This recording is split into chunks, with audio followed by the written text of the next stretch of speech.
월요일은요, 팀마스터 김장열 본부장님과 함께합니다. 어서 오세요. 네, 반갑습니다. 안녕하세요. 네, 반갑습니다.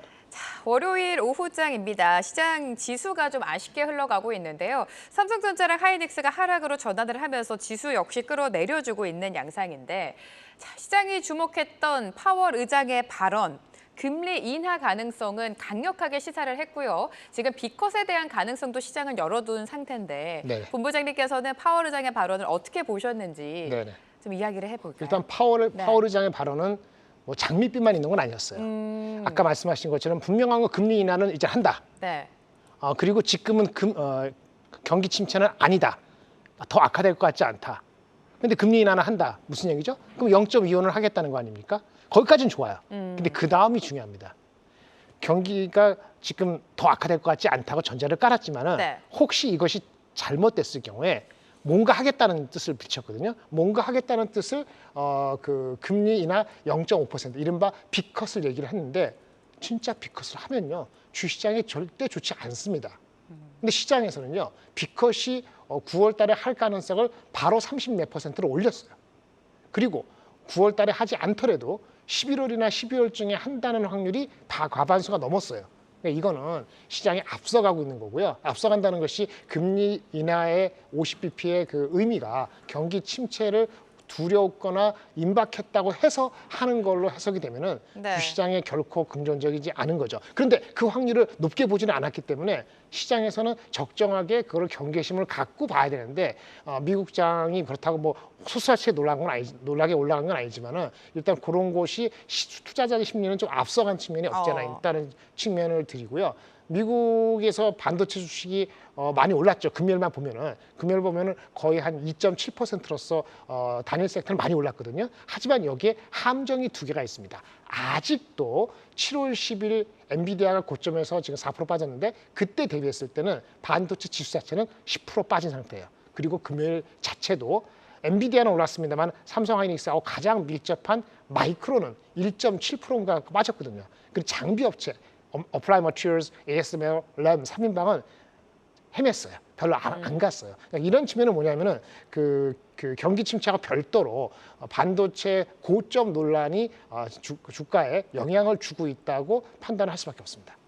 네, 말씀해 주신 것처럼 파월 의장 발언과 함께 미증시 상승으로 마감을 했고요. 엔비디아 같은 경우에는 4%대, 필라델피아 반도체 지수도 2%대 상승 마감을 했습니다만 마이크로는 좀 조정이 나왔습니다. 오늘 삼성전자랑 하이닉스 흐름 살펴보죠. 하이닉스 같은 경우에는 상승분을 다 반납을 하면서 현재는 2% 넘게 3% 가까이 좀 하락을 하고 있는데 반도체 고점 논란이라고 언급해 주셨습니다. 지난주 이 모건 스탠리 반도체 고점 경계 리포트 영향이 좀 아직까지 남아있는 거로 해석이 되는데 오늘장 그래도 삼성전자랑 하이닉스를 비롯해서 반도체주 잘 가다가 이렇게 약세로 돌아선 네. 이유에 대해서 두 어떻게 가지가 보십니까? 있겠죠. 지금 말씀하려면 마이크론의 하락. 마이크론 네. 그것이 아마 모건 스탠리의 고점론을 영향을 받은 것 같다는 게 네. 있기 때문에 한국장에서 삼성하이닉스가 시장보다 아웃퍼폼을 할 거라고 저는 개인적으로 생각하지 않았어요 오늘. 근데 그거 영향이 있고요. 또 하나는 뭐 그 주말에 파월이 좋게 얘기했습니다만 지정학적 뭐 저기 중동발 그거는 조금 안 좋게 흘러가는 거 같지 않습니까? 그것도 좀 부담이 될 수도 있죠. 근데 더 큰 거는 고점 논란에 대해서 당분간 엔비디아 실적이 내일 모레 엄청나게 잘 나와서 이걸 완전히 잠재울 정도가 아니면은 고점 논란은 당분간이 뭐냐면은 3분기 실적 나올 때까지는 이어질 공산이 있다는 걸 염두에 두실 필요는 있을 것 같습니다. 네, 파월 의장 발언 이후로 이제 시장은 엔비디아 실적에 집중을 하고 있습니다. 28일에 엔비디아 실적이 공개가 되는데 저희가 뭐 눈높이라고 하죠. 시장의 기대치 눈높이, 엔비디아 실적을 바라보는 눈높이는 역시나 높습니다. 그렇기 때문에 실적이 당연히 잘 나올 것이다라는 건 알고 있는데 그 향후에 제시될 이 가이던스에 네네. 좀 관심을 가져야 네. 될 것 같아요. 네네네. 네. 일단 수치를 말씀을 드리면요. 아주 간단히는 300, 330을 기억하시면 됩니다. 그러니까 이번에 발표되는 게 2분기 실적인데 네. 2분기가 5월에서 7월까지의 분기 실적이거든요. 매출에 대한 기대치는 회사에서 원래 3개월 전에 준 가이던스는 280이고요. 억불입니다. 그 다음에 실제 지금 애널리스트들은 거의 280억 후반대를 예상하고 있지만 최근에 나온 기대치는 거의 300억 불에 육박하고 있어요. 그러니까 주가가 이미 그 바닥에서 많이 올라서 아까 말씀드린 것처럼 7월 10일 날 고점 대비 불과 4%밖에 안 빠지는 회복을 거의 했다고 봐야 되거든요. 그러면 2분기 실적 280 후반대 300억 달러 아마 상단을 기대하고 있다고 보시는 게 맞을 것 같아요. 300억 나와야 되고요. 중요한 가이던스가 지금 말씀하신 중요한데 네. 300억 달러인데 8, 9, 10월 달이 얼마일 거냐 중요한데 여기는 블랙웰의 변수입니다. 블랙웰이 미뤄진다 했는데 누구는 처음에 뭐 한 2, 3개월 얘기도 했었고 지금은 뭐 4주 정도 얘기하는데 그게 시작이 8월 달부터 시작되게 돼 있었거든요. 근데 그 한 달 미뤄진 거 맞잖아요. 네. 그럼 8, 9, 10월 중에서 한 달은 영향 받았죠. 근데 앞으로 9, 10월 달은 어떻게 보냐에 따라서 300억 불이 실적이 2분기에 나오더라도 3분기가 320억 달러일지 330억 달러일지 그 가이던스를 주면은 거기에 대한 함의를 많이 해석하겠죠. 투자가들이 마음 편하게 하려면은 300억, 330억은 나오면은 주가는 올라간 주가가 정당화될 뿐 아니라 그 정고점을 뚫을 수 있다고 보여지고 있고요. 문제는 사람들이 이미 많이 기대를 하고 있어요. 그래서 에버코어라는 데서 한 350만 원대 설문조사 했거든요. 했더니 140달러 이상 된다는 사람들의 반응이 27%. 120달러에서 140달러, 지금 주가에서 안 빠진다는 게 50% 넘습니다. 따라서 지금 말씀드리는 게 330달러는 나와야 되는 게 명제가 되어버렸다는 게 다소 부담이 될 수도 맞습니다. 있는 거죠.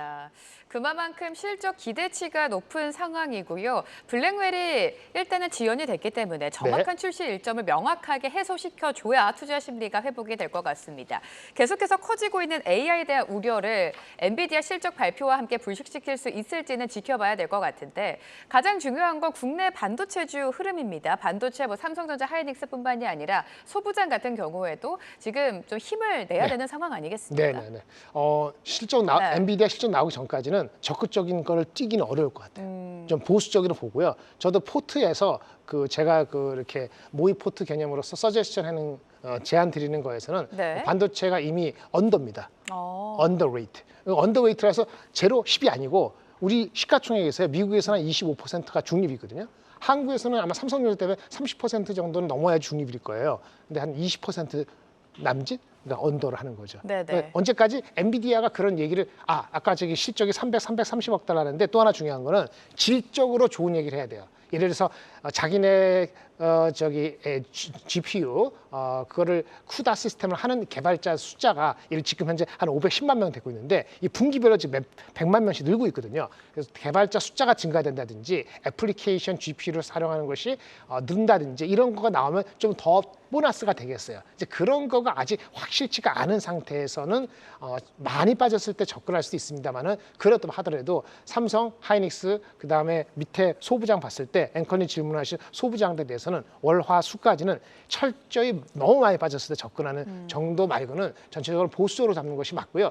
다른 섹터에 대한 뷰를 좀 더 현실적으로 감안을 하셔야 될 것 같고요. 시간이 바쁘기 때문에 현실적인 섹터적으로 우세가 되고 투자가들이 먼저 본다고 보는 거는 제가 봤을 때는 크게 세 가지입니다. 금융주, 제약바이오주, 신재생 에너지주. 신재생은 해리스가 당선되면 더 강화될 거고요. 금융주는 트럼프가 되면 미국은 강화되는데 트럼프가 되든 안 되든 관계없이 대한민국의 금융주는 기업 밸류 프로그램이라는 게 있고 금리 인하가 우리가 더 빠르진 않기 때문에 금융주하고 신재생하고 제약은 무조건 좋은 거니까 이렇게 세 가지 정도를 가장 중심에 두는 섹터로 운영하면서 엔비디아 실적을 기다리시는 것이 이번 주에 가장 중요한 포인트가 되겠습니다. 엔비디아 실적을 지켜봐야겠습니다. 지금 비컷 여부는 불확실하지만 금리 인하로 스탠스를 잡았고요. 지금 트럼프 후보보다는 해리스 후보가 조금 더 우위해진 상황 속에서 신재생도 봐야 된다. 그 밖에 제약과 금융주도 눈여겨보자라는 본부장님의 말씀을 들어봤습니다. 자, 시장에 대한 질문 계속해서 올라오고 있습니다. 하나씩 살펴보도록 하죠. 친멍크님께서 환율이 내려가는 게 마냥 좋은 건 아니지 않나요? 환율에 대한 질문을 주셨습니다. 안 좋은 겁니다. 문제는 속도죠. 속도가 빨리 내려가는 거고 원화가 강세가 빨리 되는 이유가 중요한 건데 왜 그런 거죠? 왜 그런 거예요? 엔화가 강세가 다시 될 수 있다는 생각 지금 140살이게 되는데 그걸 연동돼서 원화가 강세가 빨리 되는 거 좋은 거 아닙니다. 그럼 외국인들은 엔화가 원화가 안정이 돼야지 이제 다 내려갔네 싶어서 사들여서 이제 먹을 거 아니겠어요. 근데 그런 시점을 자꾸 늦추는 거기 때문에 좋은 거는 아닙니다. 너무 빨리 떨어지는 거예요. 안정화되는 신호를 대야지 그 시점부터 외국인이 들어올 수 있는 거죠. 그리고 너무 빨리 떨어지는 거는 사실적으로 심리적으로는 수출 주도주한테 좀 부담이 될 소지가 있다는 측면도 있습니다. 물론 수출 주도주에서는 가격 상승이나 제품 믹스로서 그 정도 원화 뭐 이렇게 강세가 되는 건 아무것도 아니다는 게 실질적으로는 증명이 되는데 심리적으로 부담이 된다는 거고, 외국인이 바라보는 한국 시장에 들어오는 시점에서는 이게 안정화되는 것이 필요하기 때문에 지금 1320, 30까지 가고 있는데 1310이 됐던 아니면 1330이 됐던 안정화되는 그 포인트가 외국인한테는 매우 중요하다고 생각이 됩니다. 네, 오늘 시장 약세 흐름을 이어가고 있고요. 코스닥 같은 경우에는 지수가 더욱더 낙폭을 키우고 있습니다. 선물 시장에서 외국인이 매도로 스탠스를 잡은 것도 좀 부담으로 작용이 되는 것 같은데, 많은 분들이 오늘 올려주신 질문이 오늘 하루 좀 트레이딩하기, 대응하기 굉장히 어렵다라고 네네. 언급해 주셨고요. 아무래도 엔비디아 실적 발표를 앞두고 반도체는 완전히 엔비디아에 얽혀 있는 것 같다, 이런 질문들도 올라오고 있습니다. 올해 주도주가 상승에 꺾여서 지수를 올리기 어려워 보인다. 네. 좀 답답한 마음들이 올라오고 있는데 오늘 시장에 대해서 좀 정리를 해주실까요? 일단 단기적으로는요. 네.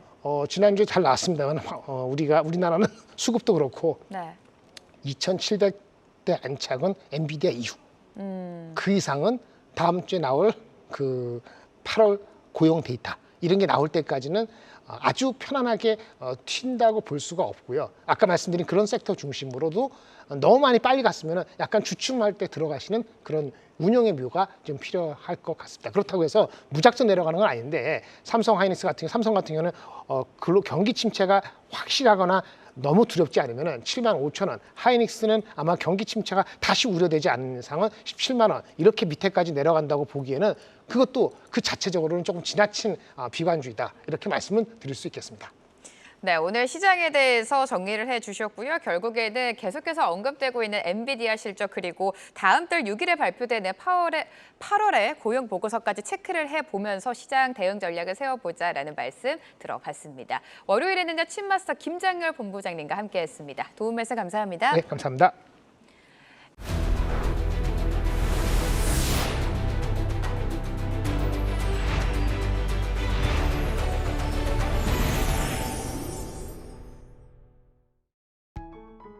계속해서 다양한 경제 이슈를 알고 싶다면 구독과 좋아요, 알림 설정 부탁드립니다. AI 캐스터 권미정이었습니다.